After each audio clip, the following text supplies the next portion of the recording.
Hi friends, আজ অনেক দিন পর নতুন এক ভিডিও নিয়ে চলে এসেছি তোমাদের সামনে।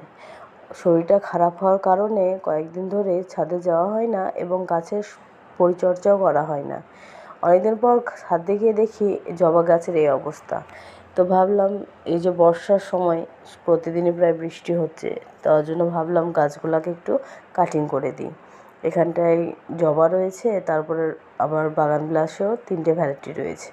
তো প্রথমে আমি ডালগুলো ছোটো ছোটো করে কেটে নেব, কারণ গাছের পাতাগুলো অনেকটা পেকে গেছে আর পাতাগুলো কুঁকড়ে কুঁকড়ে যাচ্ছে, সঠিকভাবে এদের বাড়ন্ত হচ্ছে না এবং গাছটা কাটিং করলে অনেকটা গাছটা ঝাঁকড়া হয়, ফুলটা অনেকটা বেশি ধরে।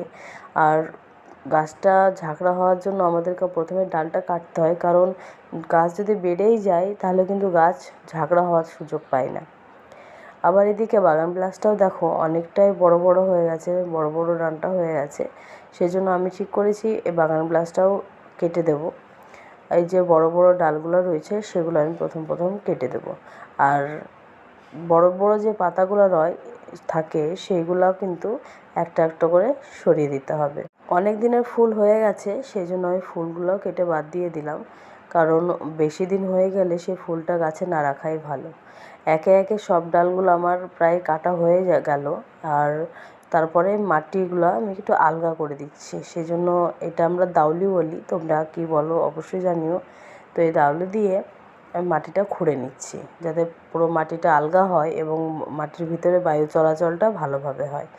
এবং প্রতিটা এক এক করে আমি 4টে টবে কিন্তু মাটিগুলো খুঁড়ে দেব।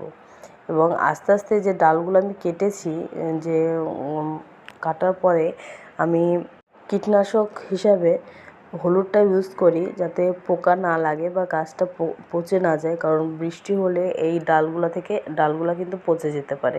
সেই জন্য প্রতিটি কাটা ডালের মাথায় আমি আস্তে আস্তে হলুদ গুঁড়ো লাগিয়ে দিলাম। এবং শেষ ফিনিশিং আমি গাছে জল দিয়ে দেব। আর কিছু কিছু গাছের মাটি আছে যেটা ভিজে হয়ে আছে, সেগুলোতে দেব না। তো আমার জবা কিন্তু শেষ ফিনিশিং তোমরা দেখতেই পাচ্ছ, খুব সুন্দর লাগছে। অবশ্যই আমি পাকা পাতাগুলো লাস্টে ছেড়ে দিয়েছিলাম, সেটা হয়তো তোমাদের সাথে শেয়ার করা হয়নি। তো তোমরাও যারা ছাদ বাগান করো অবশ্যই এই টাইমটা যদি পারো অবশ্যই গাছগুলো কাটিং করে নেবে, তাহলে বর্ষার জলে অনেকটাই ঝাঁকড়া হবে। ভালো থেকো সবাই, এখনকার মতো টাটা।